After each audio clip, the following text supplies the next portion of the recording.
गुरुजी एक अननोन व्यक्ति का है।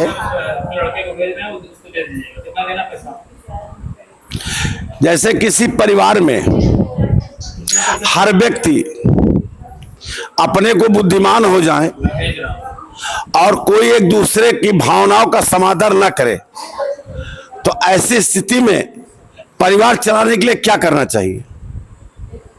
स्वतंत्र छोड़ दिया जाए। स्वतंत्र छोड़ दिया जाए। 16 साल के बाद हमारा जी। शास्त्र कहता है जन्म से 5वें साल तक माता के अधीन उस प्राणी का जीवन होता है और 6वें साल से 15वें साल तक पिता के अधीन रहता है। भाई पढ़ता है, लिखता है, फीस कापी किताब। और 16वें साल से वह जीव यानी वह प्राणी स्वयं जिम्मेदार होता है। अब उसके आगे की उम्र में अगर तर्क वितर्क करता है, सही बात को नहीं सुनता है, अपने से छोटे या बड़े का सम्मान नहीं करता यथोचित, अपने को ज़्यादा बुद्धिमान मानता है और उसकी बुद्धिमत्ता जो है परिवार के स्तर पर, समाज के स्तर पर उचित नहीं है, फिर भी वो अपने अहंकार को पाल लिया है, अपने सोच को अहंकार के रूप पर पाल लिया है। ऐसे अवस्था में उसके बात का उल्लंघन न करके शांत हो जाना चाहिए, मौन हो जाना चाहिए और उसको स्वतंत्र छोड़ देना चाहिए, ताकि समय ऐसा आएगा उसको ठीक कर देगा, उसको अपने गलती का एहसास होगा, अहंकार अपने आप समाप्त हो जाएगा। इसके लिए असंख्य उदाहरण हैं। अब चूंकि समय कम है, लंबी वार्ता संभव नहीं है। ठीक गुरुजी, धन्यवाद। गुरुजी सादर प्रणाम। एक प्रश्न आया है प्रियांशु मेहता अहमदाबाद से। उनका कहना है क्या केवल पूजा पाठ करना ही धर्म पालन है या फिर अपने कर्तव्यों को निष्ठा से निभाना ही सच्चा धर्म है? प्रियांशु मेहता अहमदाबाद के निवासी हैं, उनको मेरा आशीर्वाद है, फले फूलें, आगे बढ़ें। उनका प्रश्न जो है समसामयिक जो आजकल परिस्थिति है, जीवन का जो परिस्थिति है, जो समस्या है, उसको लिए हुए ये प्रश्न है। उनका जो कथन है कि पूजा पाठ करना ही धर्म है, अपने कर्तव्यों का पालन करना क्या ये धर्म नहीं? यही ना है प्रश्न है? जी गुरुजी। पूजा पाठ जो किया जाता है, धर्म के कई अंग हैं। वैसे धर्म की परिभाषा है धारणात धर्म इत्याहु धर्मो धारयते प्रजा। धर्म शब्द का ये मंदिर में मूर्ति स्थापित करना, घर में पूजा करना, स्तोत्र गाना, रामायण गीता पढ़ना, धर्म का ये धर्म की वास्तविक परिभाषा ये नहीं है। ये हमारा आपका कर्म है। मनुष्य होने के नाते मुझे आपको ईश्वर के प्रति निष्ठा रखते हुए भजन करना है, जिसकी विधि ये है पूजा पाठ करना। और जो अपना लौकिक व्यवहार में, पारिवारिक व्यवहार में, अगल बगल पास पड़ोस सामाजिक व्यवहार में जो कर्तव्य का पालन हम करते हैं, कैसे? जैसे अतिथि के आने पर पानी पिंगल कराना, स्वागत सत्कार करना, रात में अगर कोई आया परिचित उसको हम स्थान दिया, भोजन दिया, सुलाया, बहू बेटी के विवाह करना, न्योता हम माने दावत इत्यादि न्योता, जो सामाजिक कार्य हैं उनको निष्ठा से अगर हम सच्चे मन से पालन करते हैं, ईमानदारी से करते हैं, तो वह एक सामाजिक धर्म है। अब परिवार के अंतर्गत जब उसको हम पालन करते हैं तो पारिवारिक धर्म है। धर्म के विभिन्न अंगों में एक ये भी आता है, लोक व्यवहार यानी लोक धर्म, और पूजा पाठ करना माने अलौकिक धर्म। रेवती अय्यर चेन्नई से प्रश्न पूछ रही हैं। हाँ, लाइन पे हैं। आज की भागदौड़ भरी जिंदगी में ध्यान और भक्त के लिए समय निकालने का सबसे सरल उपाय क्या है? इसके लिए एक दृष्टांत है, प्रयागराज का ही दृष्टांत है। जब पुराने वाले देवराहा बाबा यहाँ आते थे माघ महीने में, मैं उस समय 11वीं कक्षा में था, सन 86 में। पिताजी के साथ मैं भी आया था माघ मेले में। पिताजी बोले कि चलो देवराहा बाबा का दर्शन कर लिया जाए। उस समय झूसी में गंगा जी बहती थी। प्रभुदत्त ब्रह्मचारी जी के आश्रम के नीचे गंगा के जल में उनका मचान बना हुआ था। संयोग से जब हम लोग पहुंचे तो लगभग 125 अधिकारी, माघ मेले में जो तैनात विभिन्न विभाग के अधिकारी थे, पुलिस, जल निगम, स्वास्थ्य सेवा, सब मिला के वे सब वहां उपस्थित थे। उनमें एक अधिकारी जो थे उनको अगुआ बनाया गया था। वे सब के तरफ से एक प्रश्न किए देवराहा बाबा से क्या किया कि महाराज जी हम लोगों की जो जिंदगी है भाग दौड़ वाली है, हम 8 घंटे की ड्यूटी वाले नहीं हैं, जैसे माघ मेला में हैं 24 घंटे ड्यूटी है। इतनी व्यस्तता है, इस व्यस्तता में हम भजन कैसे करें, ध्यान पूजा कैसे करें। तो देवराहा बाबा ने कहा कि ठीक है, भाग दौड़ की दुनिया है, तुम्हारे जीवन में बड़ा संघर्ष है, तुम्हारे पास समय नहीं है बैठ करके भजन करना, तो एक काम कर सकते हो। तो उस अधिकारी ने कहा हाँ महाराज जी बोलें, आपकी जो आज्ञा हो। कहा जब प्रातः काल सो के उठो तो हाथ जोड़ के प्रार्थना करो, अब यह कहो कि हे धरती माँ, हे प्रभु, आपने रात भर बड़े सुकून से सुआया, हम आपके गोदी में सो रहे थे, निश्चिंत होकर सो रहे थे, अब उठा हूं सकुशल, इसलिए आपको धन्यवाद देता हूं।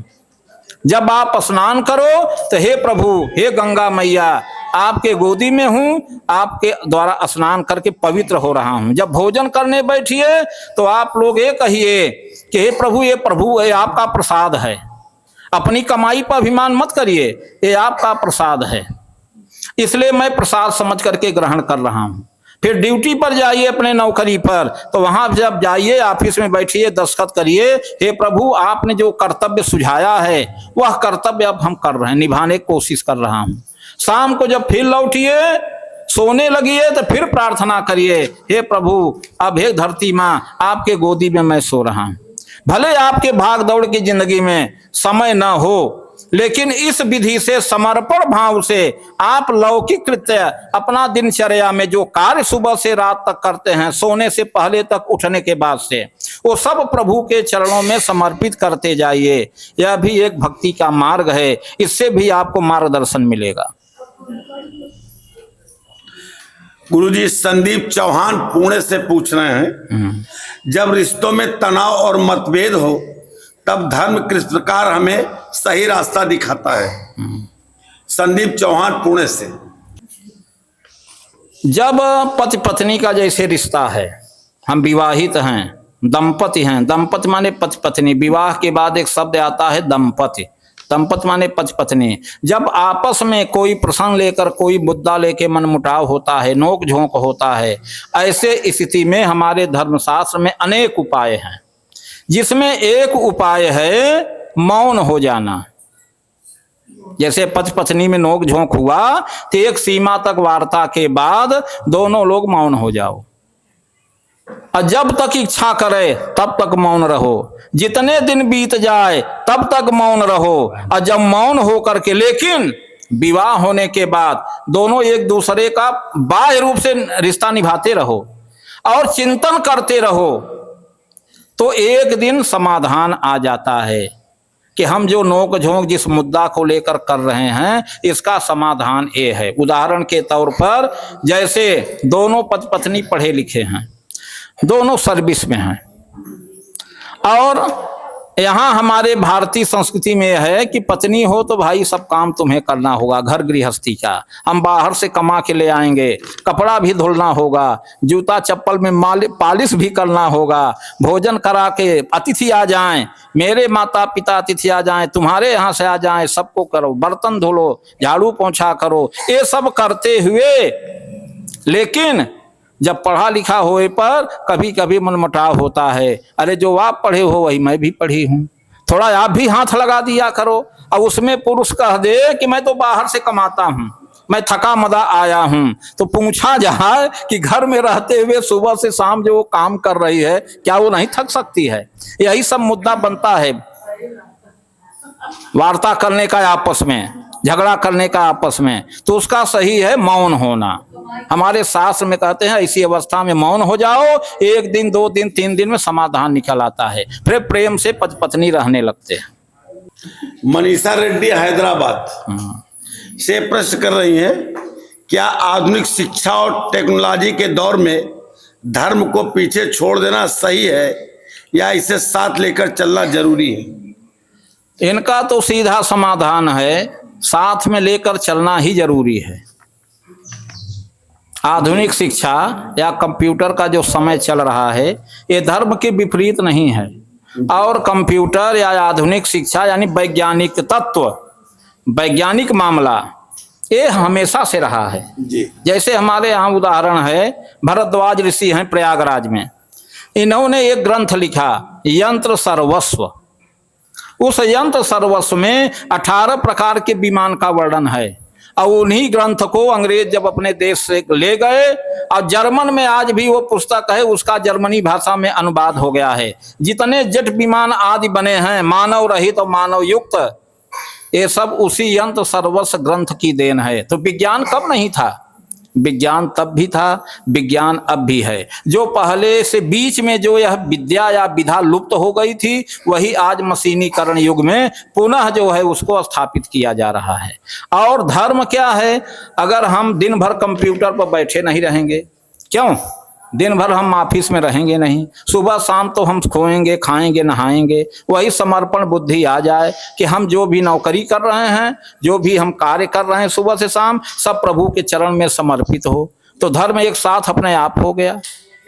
राजेश नायर कोची मद्रास से पूछ रहे हैं, धर्म का वास्तविक उद्देश्य क्या है? मोक्ष प्राप्त करना या समाज की सेवा करना? धर्म का वास्तविक जो उद्देश्य है दोनों है, क्योंकि यह जीव परमात्मा का अंश है। हमारे आपके शरीर में जो आत्म तत्व है वो परमात्मा का अंश है। रामचरितमानस में गोस्वामी जी इसलिए लिखते हैं कि ईश्वर जीव अंश अविनाशी, चेतन अमल सहज सुखराशि। ये प्रमाण है, हम परमात्मा के अंश हैं और हम भी अविनाशी हैं, हम भी चेतन हैं, अमल हैं, लेकिन परमात्मा जैसी क्षमता हमारे में नहीं है। उस क्षमता के प्राप्ति के लिए जहां से मैं आया हूं वहां का मार्ग प्रशस्त हो, जिसका नाम है मोक्ष, जिसका नाम है मोक्ष। तो व्यक्तिगत साधना द्वारा, ध्यान मार्ग के द्वारा, जप मार्ग के द्वारा अथवा यज्ञ आगादि के द्वारा पवित्रता से यज्ञ किया जाए, आराधना किया जाए, भजन किया जाए, तो मोक्ष की प्राप्ति होगी। मोक्ष की जब प्राप्ति होगी तो व्यक्तिगत तौर पर होगा। और संसार में रहते हुए, मानव काया में रहते हुए अगर हम जिम्मेदारियां निभाते हैं, समाज सेवा संबंधी जिम्मेदारी निभाते हैं, ये धर्म का बाह्य रूप है। तो धर्म, मोक्ष पाना व्यक्तिगत धर्म है, सामाजिक सेवा करना ये बाह्य धर्म है, जिसको व्यापक धर्म कहा जा सकता है। सुजाता कुलकर्णी नागपुर से प्रश्न पूछ रही हैं, यदि कोई व्यक्ति जीवन में कठिनाइयों से गुजर रहा हो और आस्था डगमगा रही हो, तो धर्म उसे कैसे स्थिरता प्रदान करता है? फिर से दोहरा दीजिए। यदि कोई व्यक्ति जीवन में कठिनाइयों से गुजर रहा हो और आस्था डगमगा रही हो, तो धर्म उसे कैसे स्थिरता प्रदान करता है?